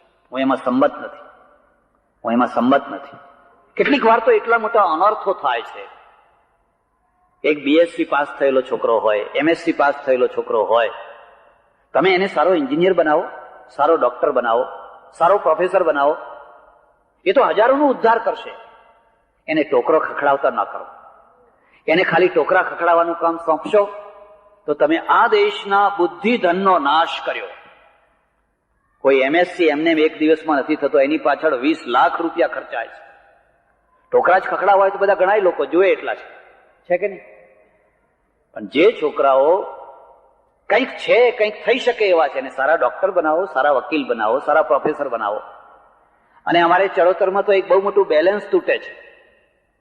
એ છોકરાઓ ઓછું ભણે છે ને છોડીઓ વધારે ભણે છે. અહીંયા ખંભાતમાં લગભગ એવું જ હશે. હવે છોડીઓ વધારે ભણે છે. માનો કે હું 150 છોકરાઓને સાધુ બનાવી દઉં, બીએસસી એમએસસી થયેલા 150 છોકરાઓને. સામે 150 છોકરીઓના મૂર્તિયા તો મેં ચૂંટવી લીધા. આ જે 150 બીએસસી એમએસસી થયેલી જે છોકરીઓ છે, હવે એમને પહેલેથી જ મૂર્તિયા ઓછા છે. એમાંય પાછા જે હતા એ મેં ચૂંટવી લીધા. બેલેન્સ તૂટી જશે કે નહીં તૂટી જાય? અનબેલેન્સ થઈ જશે. એક બહુ મોટી અવ્યવસ્થા ઉભી થશે. મેં ધાર્યું હોત તો ઘણા છોકરાઓને સાધુ બનાવ્યા હોત. તમે કોઈને સાધુ ના બનાવ્યો. એટલા માટે ના બનાવ્યો કે આ વાસ્તવિક જીવન નથી, આ વ્યવહારિક જીવન નથી. જીવન સહજ. તમે સારા ગ્રહસ્થ બનો, સારા વેપારી બનો, સારા ઉદ્યોગપતિ બનો, 2 પૈસા કમાઓ, આવું કંઈક કરો, આવું કંઈક બાંધી આપો, કોઈનો ભાર ઊંચકો, કોઈનું વજન હલકું કરો. એ જીવન છે. ટોકરા ખખડાવવા માટે ટોળા ભેગા કરવાનો કોઈ અર્થ નથી. હા, એમાંથી કોઈ વિવેકાનંદ થવાનો હોય, એમાંથી કોઈ દયાનંદ થવાનો હોય તો આપણે એના પગ પૂજીએ. એમાંથી કોઈ વિવેકાનંદ તો થવાનો નથી, કોઈ દયાનંદ તો થવાનો જ નથી. ખાલી મોરના પીછા થઈને ટોળા બંધ ફેરવા કરો, એનો કશો અર્થ નથી. તમે એક તરફ બુદ્ધિધનનો નાશ કરો છો, એક તરફથી સામાજિક બેલેન્સ તોડી રહ્યા છો, અને આ દેશનું આખું એક વાતાવરણ દૂષિત થઈ રહ્યું છે. એટલે ત્રીજી જે આવશ્યકતા છે, એ ત્રીજી આવશ્યકતા છે આત્મીય આવશ્યકતા. આ 2 કક્ષાથી જે ઊંચે ઉઠેલો જીવ છે, એ જીવ પોતાના અને લોકોના કલ્યાણ માટે એટલો મોટો વ્યાપક રૂપ ધારણ કરે, એટલું મોટું વ્યાપક રૂપ ધારણ કરે કે એમાંથી કોઈ વિવેકાનંદ થાય, કોઈ રામકૃષ્ણ પરમહંસ થાય. એટલે સજ્જનો, આ જે પરિવાર, પરીખ પરિવાર, દર વર્ષે મંટુની સ્મૃતિમાં 1 પ્રવચન, 2 પ્રવચન, 3 પ્રવચનોનું આયોજન કરે છે. આ પરિવાર સાથે મારો થોડો સંબંધ છે, અને સંબંધના કારણે જ્યારે પણ એ દુઃખી જીવો મારી પાસે આવ્યા, મેં એમને આશ્વાસન આપ્યું, ભાઈ આ તો 2 લાકડા ભેગા થઈને ચાલી રહ્યા છે. વચ્ચે એક શિલા આવી ધસમસતી અને જઈને લાકડા ટકરાયા, ને એક આમ ગયું ને એક આમ ગયું. વ્યાસજી કહે છે હવે આ 2 લાકડા પાછા ભેગા થશે ખરા? યોગ છે ત્યાં વિયોગ છે જ. અને જેને યોગના સુખમાં આનંદ આવે છે એને વિયોગના દુઃખને સહન કરવાની પણ ક્ષમતા હોય તો જ જિંદગી જીવી શકાય. મને કહેતા આનંદ થાય છે કે આ બંને પતિ પત્નીએ એ દુઃખને સહન કરી લીધું. મેં પ્રેરણા આપી, તમારી પાસે જે ભગવાને 2 પૈસા આપ્યા છે એને સારા કામમાં વાપરો. મોન્ટું સમજીને, નહીં તો હું એમ ના કહું કે એક યજ્ઞ કરો, એક સપ્તાહ બેસાડો, એક સંઘ કાઢો. હવે એ તો બધું વર્ષોથી આદેશ, એમાંથી કોઈ પ્રશ્ન ઉકલતો નથી, કોઈ પ્રશ્ન ઉકલતો નથી. પ્રશ્ન જેમ ભગવતીભાઈએ કહ્યું એમ આપણે 88 કરોડની વસ્તી સુવર્ણચંદ્રક કેટલા લાવીએ છીએ? એકે નહીં. કેમ ધબડકો કાઢીએ છીએ? કારણ કે સ્પોર્ટ પ્રત્યે જે રસ હોવો જોઈએ, જે લગાવ હોવો જોઈએ, એ આપણને નથી. વાણિયાનો દીકરો, વેપારીનો દીકરો સવારે ઉઠીને દુકાને બેસે, રાત્રે આવે, ખાઈને સૂઈ જાય. જિંદગીમાં કોઈ બીજી ચોઈસ ના, બીજું કશું જ નહીં. 2 પૈસા કમાવા અને ઊંઘી જવું નહીં. જિંદગીમાં પરિવર્તન લાવવું પડશે. તમને કોઈને કોઈ એક ખેલની રમતની ચોઈસ હોવી જોઈએ, કોઈ સાહસ વૃત્તિ હોવી જોઈએ, કોઈ મુસાફરી, કોઈ પ્રવાસ કરવાની વૃત્તિ હોવી જોઈએ, કઈ ને કઈ હોવું જોઈએ. શા માટે કમાયા છે? એટલે આ સ્કેટિંગ રિંગ જે ઊભી કરી એ આજના જમાનામાં કઈ આ પુણ્યનું કામ ના કહેવાય, પણ હું એને પુણ્યનું કામ માનું છું. કારણ કે ખંભાતના કેટલાય બાળકો આમાં સ્કેટિંગ કરશે અને એ સ્કેટિંગના દ્વારા એમના જીવનનું ઘડતર થશે. એ જે ઘડતર થશે એમાંથી એક સુઘડ વ્યવસ્થિત નાગરિક પેદા થશે. હું ઈચ્છું કે મારા દેશનો નાગરિક સારો વેપારી બને, સારો પ્રોફેસર બને, સારો વકીલ બને, સારો જજ બને, સારો વહીવટ કરનારો બને, જ્યાં હોય તે સારો બને. અને એને થોડું સ્કેટિંગ આવડતું હોય, થોડું ડ્રાઇવિંગ આવડતું હોય, એનો છોકરો પાયલોટ હોય, વિમાન ઉડાડતો હોય, એને ક્રિકેટ રમતા આવડવું હોય, એને કોઈ વાર સંગીત પણ સાંભળતા આવડતું હોય, એને ગાતા આવડતું હોય. ગાતા ના આવડે તો કઈ નહીં, સાંભળતા તો આવડે. નહીં તો આ તો કલા ને બલા બધું હરખું. એવું ના થાય. જીવનને નકારાત્મક ના બનાવીએ, જીવનને સકારાત્મક બનાવીએ. ફરીથી આ પ્રશ્નને સમજજો. પ્રશ્નો ઉકેલે એનું નામ સાધના, પ્રશ્નોને ગૂંચવે એનું નામ સાધના નહીં. પ્રશ્નો એટલે જિંદગીના પગ આગળ પડેલા પ્રશ્નો, અંગૂઠા આગળ પડેલા પ્રશ્નો. 20 વર્ષથી પતિ પત્ની સાથે રહો છો પણ કોઈ દિવસ ઝઘડા. તો ઉકેલો ને પ્રશ્ન, આજે જ ઉકેલો ને. સામે સામે બેસી જાઓ અને હૃદય ખાલી કરી નાખો, ખુલ્લા કરી નાખો, જોજો પ્રશ્નો ઉકલે છે. એક સજ્જને આવીને મને કહ્યું, મને કે મહારાજ મારે મારી પત્નીને બનતું નથી. મેં કહ્યું શું વિચાર છે? મેં કે તમારા આશ્રમમાં રહી જાઉં. મેં કહ્યું રહી જાઉં, વાંધો નહીં, પણ મારે તમારે પછી બનશે? પછી પાછા થોડા દિવસ પછી તમે કહેશો બાપજી મારે તમારે બનતું. અરે નથી બનતું તો બનાવો. પરણ્યા છો તો હવે પ્રેમ કરો. દ્વેષ કરવા માટે, ઝઘડા કરવા માટે પરણ્યા છો? એકબીજાના મોઢા ચડાવવા માટે પરણ્યા છો? જો જિંદગીમાં ફૂલ ખીલે છે કે નથી ખીલતા? હું ફૂલ મુરઝાવાની વાત નથી કરતો, હું તમને વિખૂટા પાડવાની વાત નથી કરતો, હું તો તમને સારા માણસ બનાવવાની વાત કરું છું. એટલે સજ્જનો, ફરીને મારે એ જ વાત કહેવાની છે. પગના અંગૂઠા આગળ પડેલા જે પ્રશ્નો છે એને જે ઉકેલી આપે એનું નામ સાધના છે. અને એ ઉકેલવાની જે કુશળતા છે બસ એનું નામ યોગ છે, એનું નામ સાધના છે. એ કુશળતા તમને પુસ્તકોમાંથી પ્રાપ્ત થાય, તમારા જીવનમાંથી પ્રાપ્ત થાય, સત્સંગમાંથી પ્રાપ્ત થાય, જ્યાંથી પ્રાપ્ત થાય એ કુશળતા મેળવો. એનાથી ભાગી છૂટવાનો પ્રયત્ન ના કરો. આજે મંટુને હું અંજલિ અર્પણ કરું છું. એની નાની ઉંમરમાં અકાળે એને વિદાય થવું પડ્યું. એક બહુ મોટો આઘાત આપીને વિદાય થયો. એમાંથી આપણે સૌએ બોધપાઠ લેવાનો છે. ખાસ કરીને યુવાન છોકરાઓએ બોધપાઠ લેવાનો છે કે તમે સાયકલિંગ કરતા હો, તમે સ્કૂટર ચલાવતા હો, તમે એમને ચાલતા હો તો કાયદાનું પાલન કરો. પોતાની સાઈડે ચાલો. ગાડી ચલાવતા હો તો તમે તમારી સભાનતા રાખો. બેફામ લોકો ઉભા હોય, બેફામ આડાવડા ઉતરતા હોય. આ દેશમાં વાહનોની તુલનામાં પુષ્કળ એક્સિડન્ટ થાય છે, વાહનોની તુલનામાં. અમેરિકામાં જેટલા વાહનો છે એના પ્રમાણમાં ઘણા એક્સિડન્ટ ઓછા. કારણ કે બધું કાયદેસર, વ્યવસ્થિત, કોને વળવું, કેવી રીતે વળવું, કેમ જવું. અહીંયા તો જે પેસી ગયો એ પેસી ગયો અને એમાંથી મોટા અનર્થો થાય. કેટલી ટ્રકો ઊંધી પડી હોય છે. આ બધો બોધપાઠ લેવાનો છે.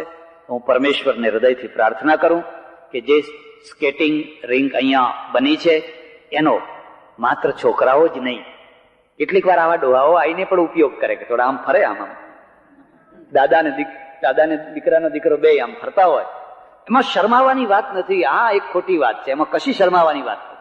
તમને સ્ફૂર્તિ આવશે, જીવનમાં એક તાજગી આવશે, એક મજા આવશે.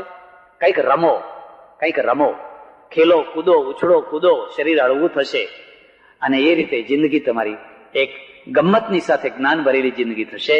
પરમેશ્વરને પ્રાર્થના કરું કે આ રિંકનો વધુ ને વધુ સારો ઉપયોગ થાય. એજ્યુકેશન સોસાયટી કેમ્બેની એને આ કાર્યભાર સ્વીકાર્યો છે. મને વિશ્વાસ છે કે એના વહીવટના દ્વારા આ બધું સારું જ થશે. એટલે ફરીથી ભગવાનને પ્રાર્થના, ભગવાન સૌનું મંગળ કરે, કલ્યાણ કરે.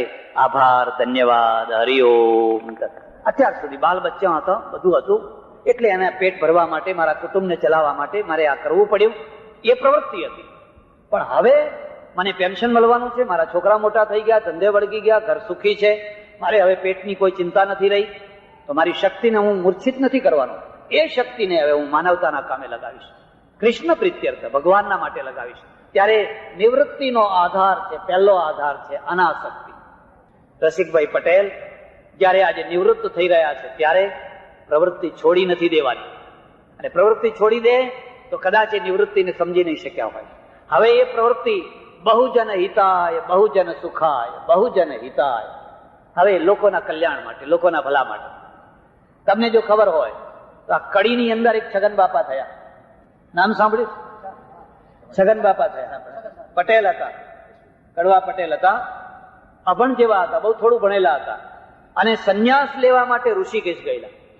60 વર્ષની ઉંમરે એમને વૈરાગ્ય થયો અને સંન્યાસ લેવા માટે જયારે ઋષિકેશ ગયા, નસીબ સારું તો એક સારા મહાત્મા મળી ગયા. અને મહાત્માએ કહ્યું, છગન, આ ભીખના રોટલા ખાઈને કોઈને મોક્ષ ના મળે, અને ભીખના રોટલા ખાનારને ભગવાન ના મળે, આ વાત લખી રાખજો. હું રોજ પારકા ઘેર જમું અને ટગર ટગર જોયા કરું કે આજ શું બન્યું હશે, આજ કેવું બન્યું હશે. અરે એને ભગવાન મળતો હશે? જે પોતાના રોટલા પોતે નથી કમાઈ શકતો એ વળી ભગવાન પ્રાપ્ત કરતો હશે? બેટા, ભીખના રોટલા અમે ખાશું. આ કાળી કમળી વાળાનું અન્ન ક્ષેત્ર છે, એમાં ઉભા રહીને અમે ખાઈ ખાઈને આખી જિંદગી પૂરી કરી દીધી. તું પાટીદારનો દીકરો છે, ઘેર પાછો જા. તારે આ ભીખના રોટલા ખાવાની જરૂર નથી, તું પાછો જા. તારે જો સંન્યાસ જોઈતો હોય તો હું તને સંન્યાસ આપું. તારો સમાજ દબાયેલો છે, તારો સમાજ કચડાયેલો છે, તારો સમાજ પાછળ રહી ગયેલો છે, એમાં પણ બહેનો પાછળ રહી ગયેલી છે. તું એના ઉત્થાન માટે કામ કર, તું એને આગળ લાવવા માટે કામ કર. અને છગન બાપા અહીં પાછા આવ્યા, અને પાછા આવીને જે સમાજના કામમાં લાગ્યા, મને એક માણસે કહ્યું કે ત્યારે છગન બાપા અમારા ગામમાં રાત્રે આવે, અમારે 5-5 રૂપિયા આપવાના હોય તો ઝેર જેવા લાગે. ઘરમાં 5 રૂપિયા નહીં થાય, આખું ગામ ભેગું થઈને 200-250 રૂપિયા કરે તો એમ થાય કે આ છગન ડોહા ક્યાં અહીં આવ્યા છે. લોકોની દાઢીમાં હાથ નાખી ગામડે ગામડે ફરી પૈસો ઉઘરાવીને એને કડીમાં કેટલું મોટું સંકુલ ઉભું કર્યું. હવે તમે વિચાર કરો, આ સાચો સંન્યાસ કે પેલા રોટલા ખાધા હોત એ સાચો સંન્યાસ? આ સાચો સંન્યાસ. આ પ્રવૃત્તિમાં નિવૃત્તિ છે. હવે એ પેટ માટે પ્રવૃત્તિ નથી કરતા, માનવતા માટે, સમાજ માટે, ભગવાનને રાજી કરવા માટે. એટલે નિવૃત્તિનો અર્થ કામ છોડી દેવું એવો નહીં કરવાનો છે, પણ નિવૃત્તિનો અર્થ થાય છે પોતાની અપેક્ષાઓ રાખ્યા વિના, કોઈ પણ પ્રકારની અપેક્ષાઓ રાખ્યા વિના અનાસક્તિથી જે શક્તિ છે એ શક્તિ હવે સમાજને અર્પણ કરવાની. અને આ કામ જયારે થતું હોય છે ત્યારે એ નિવૃત્તિ ધન્ય થઈ જતી હોય છે. પ્રવૃત્તિ ધન્ય થઈ અને નિવૃત્તિ પણ ધન્ય થઈ જતી હોય છે. બીજી વાત એક કહું, અને વાત સમજવા જેવી છે. કોઈ પણ ઝાડને જુઓ, એમાં વસંત ઋતુ આવે એટલે એના પાંદડા એકદમ ચળકતા પાંદડા, લીલા ઘમ, આમ ચાક ચાક ચાક ચાક થતા હોય. પછી દિવસો આગળ વધે, એ કુંપરો મોટી થાય, પાંદડા મોટા થાય. પછી દિવસો આગળ વધે, એ પાંદડાઓ પીળા પડવા લાગે. ધીરે ધીરે ધીરે ધીરે ધીરે એની ચળકાટ, એની કુમાશ, એનું તેજસ્વી પણ ખતમ થાય. પાનખર ઋતુ આવી, અને પાનખર ઋતુ આવી, હવે એ પાંદડા પડવા લાગે. કારણ કે પાનખર ઋતુમાં પાંદડા પડી જાય એ જરૂરી છે, નવા પાંદડા ઉગવા જોઈએ. એમ માણસના જીવનમાં પણ સૂર્યની માફક 8 વાગ્યાનો સૂર્ય, 10 વાગ્યાનો સૂર્ય, 12 વાગ્યાનો સૂર્ય, 2 વાગ્યાનો સૂર્ય, 5 વાગ્યાનો સૂર્ય, 6 વાગ્યાનો સૂર્ય. તો સૂર્યને આથમવું પડે છે કે નહીં? જે 12 વાગે જયારે ધોમ ધોમ ધોમ તપતો હતો એ સૂર્ય 5 વાગ્યાનો જોજો પીળો પડી જતો હોય છે. હવે એ 12 વાગ્યાનો નથી રહ્યો, 5 વાગ્યાનો સૂર્ય છે. પછી આથમી જાય. આપણે સૌએ જાતસ્ય હિ ધ્રુવો મૃત્યુ ધ્રુવમ જન્મ મૃતસ્ય ચ તસ્માદ અપરિહાર્યેર્થે નત્વમ શોચિતું અર્હસી. ગીતા. અર્જુન, જે જન્મ્યો છે એને એક ને એક દિવસ મરવાનું છે, મરવાનું છે ને મરવાનું છે. માણસ 58 વર્ષે પહોંચ્યો, 60 વર્ષે પહોંચ્યો, 62 વર્ષે પહોંચ્યો, 65 વર્ષે પહોંચ્યો, અને હવે એ અપેક્ષા રાખે કે 12 વાગ્યાનો હું સૂર્ય થઈને જીવું. તે વાત ખોટી છે. હવે ઘરમાં ના ચાલે. ઘરમાં બીજા સૂર્યો પેદા થઈ ગયા. હવે ઘરમાં બીજા 10, 11, 12 વાગ્યા વાળા પેદા થઈ ગયા. તમે 5 વાગે પહોંચ્યા છો, અને જયારે 5 વાગે પહોંચ્યા છો તો હવે સંકેલી લો. હવે સંકેલી લો. જો નહીં સંકેલો તો તમારા માટે વૃદ્ધાશ્રમમાં ધક્કા મારીને લોકો કાઢશે. મારે ત્યાં આવે ને વૃદ્ધાશ્રમમાં મૂકવા આવે, અમારા બાપાને રાખશો? મેં કહ્યું તમને રાખીએ. તમારા બાપાને શું કામ મૂકવા આવ્યા છો? કે ના ના બાપા રે અહીં શાંતિથી રહે. પણ ના કીધું તમે શાંતિથી રહો ને. બાપા ગમતા નથી, એટલા માટે બાપા હવે ગમતા નથી. હવે બાપા કેમ નથી ગમતા? સવારથી સાંજ સુધી બાપા છે ને એક પરોણાની આડ લઈને બેઠા છે અને સતત પૂછે છે, આ મને કેમ ના પૂછ્યું, આ કેમ આમ કર્યું, આ કેમ આમ કર્યું, આ કેમ આમ કર્યું. એટલે છોકરા બધા કંટાળી ગયા છે. હવે આ જાય તો સારું. અમારા જમાનામાં આવું હતું, તમે ગાડી લઈ આવ્યા, આ પેટ્રોલ કેટલું મોંઘું છે. એટલે પણ કમાય છે, વાપરવા દે ને ભાઈ. તારા જમાનામાં પૈસો ક્યાં હતો? હવે નતો તો એ ઈચ્છા રાખે છે કે આજે પણ લોકો એવી રીતે જીવે. એટલે ઘોંચ પરણો એવો જ ચાલુ હોય કે એ અપમાનિત થઈને ઘરમાં રહેતા હોય. છોકરાઓ પછી ઘરના ઘર ફોડતા. એને નિવૃત્તિની જરૂર છે. અને શાની નિવૃત્તિની જરૂર છે? 5 વાગ્યાનો સૂર્ય છે. લો બેટા, આ ચાવીઓ સંભાળી લો, પેઢી ઉપર બેસો. હવે તમે નફો કરો તોય તમારો અને ખોટ કરો તોય તમારી. જુઓ, લગ્ન પ્રસંગે હવે તમે જજો, મને ના બોલાવશો. તમારે જ્યાં જેમ કરવું એમ કરજો. કંકોત્રી આવે તો તમે 82 વર્ષના એક ડોસા મને કે મારે લગ્નમાં જવું પડશે. એટલે આ ચોથી પેઢી છે, હવે તારે શું લગ્નમાં જવું છે? નાના પણ કે એમ કે હમાવાળા માણસનો પ્રેમ છે એટલે જવા. હમાવાળા માણસનો કશો પ્રેમ ના હોય, પણ આ ડોસાને વ્યવહારમાં ઘોંચ પરણો કર્યા વિના શાંતિ મળતી. એટલે પછી એ બધે રખડ્યા કરે છે. હવે એને નિવૃત્તિની જરૂર છે. જો એ નિવૃત્ત થઈ જાય તો છોકરા પગે લાગતા આવે, તો વહુ પગે લાગતી આવે ને કે વહુ બેટા જે રાંધો એ ખાઈશો, મારા માટે કઈ જુદું ના કરશો, મને બધું ભાવે છે. કોઈ એક જગ્યાએ જઈને બેઠો હોય તો છોકરા એના દર્શન કરવા આવે. એટલે સૂર્ય જયારે 5 વાગ્યાના સમયમાં પહોંચે ત્યારે આપણે બિસ્તરો ધીરે ધીરે હવે સંકેલી લેવાનો છે. હવે 6 વાગવાની તૈયારી છે, 6:30 ની તૈયારી છે, અને સૂર્ય અસ્ત થવાની તૈયારી છે. જયારે સૂર્ય અસ્ત થવાની તૈયારી છે તો આપણે વહેલા આપણો બિસ્તરો સમેટી લઈએ. એવી રીતે સમેટી લઈએ. કોઈની માફી માંગવાની બાકી રહી ગઈ હોય તો માફી માંગી લઈએ. બોલ્યું ચાલ્યું માફ કરજો. ભાઈ કોઈએ કઈ આ હોય તો સુધારી લઈએ. આખી જિંદગી ભૂલ કરી અને હવે ભૂલોને સુધારી લેવા માટેનો આ છેલ્લો અડધો કલાકનો ટાઈમ છે. અને જો ઉતાવળ થઈ તો ઉતાવળમાં કશું નહીં થઈ શકે. પછી છેલ્લી વખતે કઈ ને કઈ થઈ જાય. બન્યું એવું, એકવાર અમે યાત્રા કરવા ગયા અને મારો એવો નિયમ, ટાઈમ સર બધું કામ થવું જોઈએ. તો રેલવેનું સ્ટેશન અને એક જ ગાડી જાય, એક જ ગાડી. ધર્મશાળા બાજુમાં અમે ઉતરેલા. મેં બધાને કહ્યું બિસ્તરા બાંધીને તૈયારી રાખો, જરૂર પૂરતું જ ઓઢવા પાથરવાનું રાખો. અમારા એક સજ્જન પટેલ હતા જોડે, એ વાત ના માને. મને કે તમે તો જયારે જુઓ ત્યારે, અરે સવારે હું જગાડીશ તમને, હું જગાડીશ. પછી તો સુઈ ગયા. અને બન્યું એવું કે જે ઘસઘસાટ સુઈ ગયા, ગાડીએ વિસલ મારી ત્યારે જાગ્યા અને હાફડા ફાફડા. હવે જો રહી જાવ તો આખો દિવસ રહેવું પડે. હાફડા ફાફડા. અમે તો જલ્દી જઈ તો કપડા બપડા પહેરીને હાથમાં આવ્યું લઈને ગાડી ચડી બેઠા. પેલી નાની ગાડી ખરી ને એટલે તો થોડી ચાલુ હોય ને ચડી જવાય. બધા બેસી ગયા ને બરાબર અજવાળું નહીં થયેલું. બેઠા પાછા ચોખા ખાવા લાગ્યા. પછી ધીરે ધીરે આગળ ચાલ્યા અને અજવાળું થયું એટલે સામે બેઠેલો એક ભાઈ છે એ હસવા લાગ્યો. મેં કીધું કેમ હસે છે? મને કે જુઓ પેલા પટેલ ખરા ને, થયેલું શું કે પત્નીની સાડી એમણે પહેરેલી ને એમનું ધોતિયું પેલા પહેરેલું. અને પછી બે આવીને આમ ધોકા ખાયા. મેં કહું જુઓ ભૂલ થઈ ગઈ હોય એમ કે અવડ થઈ ગયેલું. જિંદગીનો એન્ડ આવે, જિંદગીની સમાપ્તિ આવે ત્યારે આવું અવર ના થઈ જાય. અને અવર થઈ જાય તો ચારે તરફના માણસો હસતા હોય પછી કે આ શું કર્યું. એટલે નિવૃત્તિનો એક અર્થ થાય છે કે સૂર્યાસ્ત થતા પહેલા આપણે આપણું બધી તૈયારી કરી લઈએ અને લોકોને હસતા હસતા અલવિદા કરીને આવજો, શાંતિથી રહેજો, બોલ્યું ચાલ્યું માફ કરજો, કઈ ભૂલ થઈ હોય તો. આ એનો બીજો અર્થ છે. ત્યારે સજ્જનો, આંબલિયાસણ જેવું ગામ જ્યાં વ્યાપાર છે, ઉદ્યોગ છે, ધંધો છે, રોજગારી છે, અને આ બધું શિક્ષણ સંકુલ જોઈને મને એમ પણ લાગ્યું કે શિક્ષણ પ્રત્યે પણ એક અભિરુચિ છે. 1500 થી 1700 છોકરા જ્યાં ભણતા હોય અને જ્યાં આજુબાજુના 5-10 ગામના છોકરાઓ ભણવા આવતા હોય તો એ જરૂર તમે કંઈ કેળવણીની પણ સારી પ્રતિષ્ઠા કરી શક્યા જ હશો. મેં શરૂઆતમાં પૂછ્યું કે તમારે ત્યાં કોઈ પૈસા તો નથી લેવાતા ને? આવું પૂછાય નહીં. પણ શું કરીએ? ઘણી વાર લોકો અમને હાથા બનાવે. હવે એ બધા ધંધા કરતા હોય ને અમે પાછા આવીને એમના વખાણ કરી કે મહારાજ તમને ખબર નથી અહીં તો શું થાય છે. ત્યારે હું પહેલા જ પૂછી લઉં, જો આવું થતું હોય તો અમને ના બોલાવશો. એમણે કહ્યું ના મહારાજ, અમારે ત્યાં આવું કશું નથી. આ બધું જોઈ જાણીને મને ખૂબ આનંદ થયો અને એક સન્નિષ્ઠ આચાર્યનું બહુમાન થયું અને ખૂબ ભવ્ય રીતે થયું. એમને ટેપ રેકોર્ડર આપ્યું, એમને માળાઓ આપી, ચાંદીના વાસણો આપ્યા, જગ આપ્યો, બેગ આપી, જે કંઈ જરૂર હતું એ બધું આપ્યું. અને આચાર્યશ્રીએ સામે 2501 રૂપિયા સંસ્થાને આપ્યા. અને એ બધી જે ભવ્યતા છે એ જોઈ અને આપણને ખૂબ આનંદ થાય તો હું પરમેશ્વરને પ્રાર્થના કરું. પણ મારી એક ઈચ્છા છે અને મારી ઈચ્છા, મને વિશ્વાસ છે કે તમે જરૂર સ્વીકાર કરશો.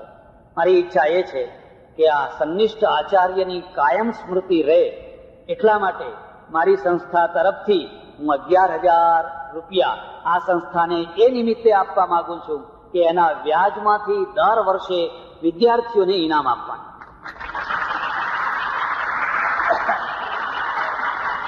એ 11,000 રૂપિયા સ્થાયી ફંડમાં પડ્યા રહેશે અને એનું જે વ્યાજ આવે 1200-1400 જે કંઈ વ્યાજ આવે એ વ્યાજને 12મું ધોરણ, 11મું ધોરણ ને 10મું ધોરણ જે તમને ઠીક લાગે એ રીતે જે પહેલા વગેરે આવનારા છે એ બધા વિદ્યાર્થીઓને મારી સ્મૃતિમાં નહીં હો, મારા નામે નહીં, તમારા આચાર્યશ્રીની સ્મૃતિમાં એ રકમમાંથી એમ કાયમના માટે વિદ્યાર્થીઓને ઇનામ મળ્યા કરે અને વર્ષમાં એક દિવસ એમનું નામ લોકોને ખ્યાલ આવે એ રીતે હું આપવા માંગુ છું. હું પરમેશ્વરને પ્રાર્થના કરું કે તમારું ગામ સુખી થાય, બધા સંપીને રહે, હળીમળીને રહે, એક થઈને રહે અને વિદ્યાર્થીઓ અનુશાસનમાં રહે, પોતાના આચાર્યોની મર્યાદા રાખે અને આચાર્યો છે એ સાચા આચાર્યો બને. આખી દુનિયાનું અનુકરણ નથી કરવું. દુનિયા બગડી હોય તો ભલે બગડી હોય, પણ આપણે આંબલિયાસણની સ્કૂલને બગડવા દેવી, આપણે આપણું ઘર સંભાળવું છે, આખી દુનિયાનું અનુકરણ નથી કરવું. તો અહીંયાથી જરૂર સારા રત્નો પેદા થશે અને ગામને ઉજ્જવળ બનાવશે. ભગવાનને ફરીથી પ્રાર્થના, સૌનું ભલું કરે, સૌનું મંગળ કરે, સૌનું કલ્યાણ કરે. આભાર, ધન્યવાદ, હરિઓમ.